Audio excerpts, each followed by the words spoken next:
Horses, horses, horses, horses, horses, horses. There was this old cowboy that I knew, and he would say it like that. He would go horses, but the like RS sound was like Sean Connery, so it'd be horses.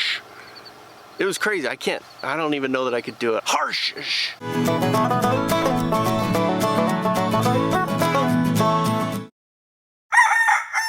Horses is the reason that we're gathered together today. This is primarily why this channel exists. I'm super, super excited about it.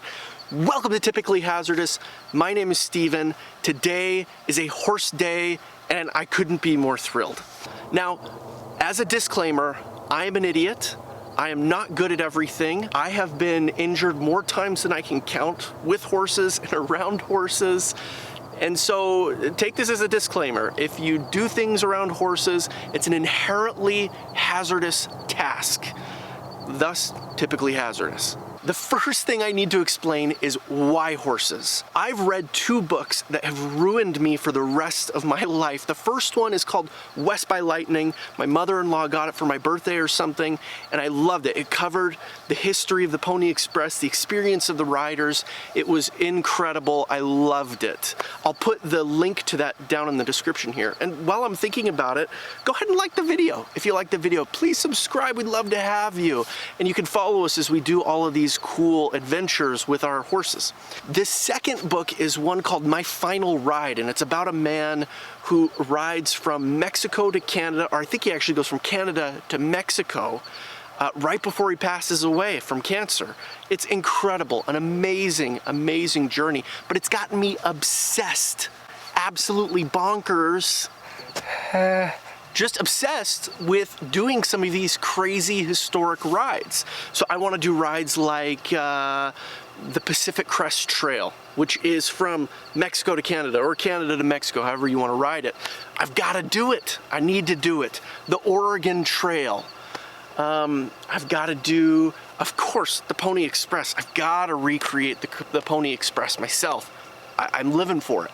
Oh, of course, the old Texas cattle drive trails. There's 4 or 5 of them that go from Texas up to like Kansas. And I'd love to get a couple of buddies and a couple head of cattle and recreate one of those adventures as well. There's so many of these really wild, incredible horse rides that I want to go on that would be just adventures of a lifetime. And so I needed horses for that. So that's why horses. So let me talk to you about what horses, because what horses is important too. I've been around lots and lots of breeds of horses: quarter horses, paint horses, Arabian horses, draft horses like Belgians and Percherons, the blazer horses, which you can kind of only find up in Idaho. What I need is an adventure horse. When it came down to what the right adventure horse is, what better horse to tackle these historic rides of the American West than with the legend, the American Mustang. Now, I have over the last couple of years acquired 1, 2, 3. 4 Mustangs that we are going to get ready to take on some of these amazing, amazing adventures. And I want to take a little bit of time today to introduce you to all of them. So I'm going to rank each one of these horses in a couple of different categories. Number 1, responsiveness. And this is really about how well they listen to commands that they're giving, how well they mind, the person that they're around. Number 2, athleticism. How fast, agile, and strong are these horses? Number 3, their level of toughness. How well do they deal with just difficult conditions? Heat, cold, drought, lack of water, things like this. Number 4, reliability. How safe are you while you are actually with them and on them? Do they blow up over every little thing? Number 5, their overall intelligence. How quickly they pick things up. What's their level of curiosity? How fast do they learn? So let's look at each horse and let's rank each horse in these categories.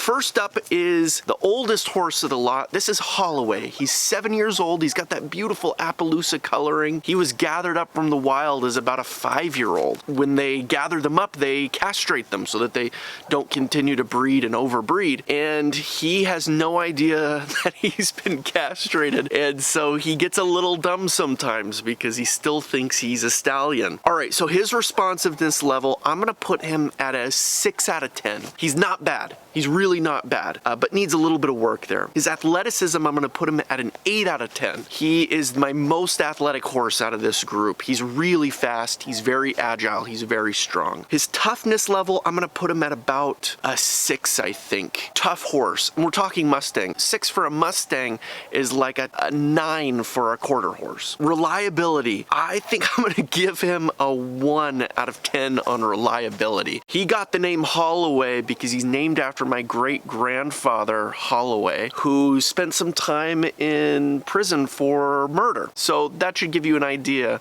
He got the name Holloway because he could kill you at any time. It's a big area that we really have to work on. His intelligence level, I'm gonna give him a 4 out of 10 just because he does think he's a stallion still, and it kind of makes him sort of stupid sometimes. Next up is Cora. This is my sassy mare of the group. She's a 4-year-old blue roan. That's what this color is, blue roan. I've ridden her a fair amount, actually. I probably have about 150 rides on her. We've done all sorts of crazy things together. I'm gonna rank her responsiveness at a 4 out of 10. She's not super responsive. They say a roan horse is a little bit like riding a horse that has like your wife's mind. And so everything's kind of got to be her idea. If it's my idea, she's not real pleased with it. So we got to make sure it's her idea. Her athleticism, I'm going to give her a 4 out of 10. She's kind of smaller. She's not particularly fast or strong, but she is actually pretty agile. Her toughness level, I'm going to give her an 8 out of 10. I have taken that horse all over the mountains, through the deserts. We've done everything. We've done some crazy stuff, and she is tough as nails. Her reliability, I'm going to give her an 8 out of 10. I feel really, really safe on that horse.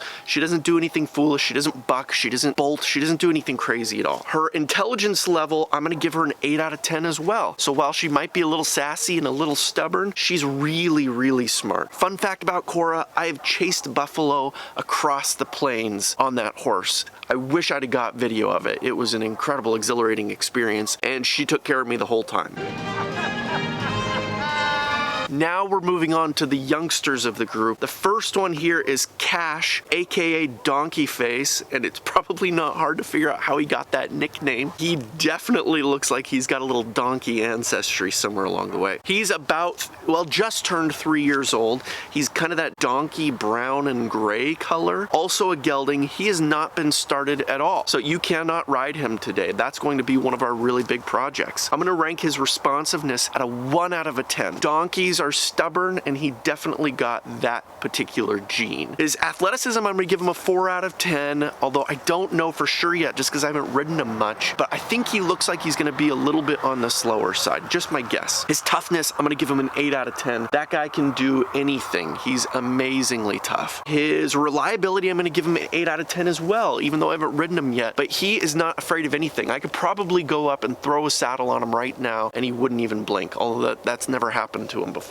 His intelligence level, I'm going to give him a 10 out of 10. He is too smart for his own good. He will open gates, doors, trash cans. He'll carry around pitchforks and shovels and other tools. He likes to play games. He shuffles cards. He's probably smarter than I was when I was 12 years old. The last one of the group, the real youngster, he's about 2.5. This is Rocky. And Rocky's kind of this cool smoky black color. He's a gelding as well. He has not yet been started, so not a rider yet. And he has, frankly, very, very little training as well. His responsiveness level that I'm going to put him at, I think I'm going to put him at a 6 out of a 10. He's actually pretty responsive when you give him commands, even though he hasn't had a whole lot of training yet. His athleticism right now, he's still young and a little hard to tell, but he's got a great build, and if he just fills out with some muscle, he's going to be awesome. So I'm giving him a 6 out of 10. His toughness, I'm also going to give him a 6 out of 10. He kind of has a lot of those standard tough Mustang genes. His reliability, I'm going to put him at a 2 out of a 10, just because because he's a little wacky. He kind of gets scared about everything at this stage. So that's a big area that we need to work on. I'm gonna give him a 4 out of a 10 on intelligence as well. Just because he's so scared, sometimes he gets really dumb. And so we gotta work on that. And he's an interesting horse because he'll eat your saddle, he'll eat your hat, or any other clothes that you're wearing if you give him the chance.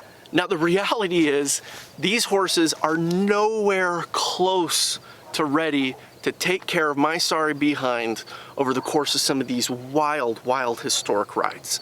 So we've got to get them ready. And so we're going to take the next couple of months and get them all trained up.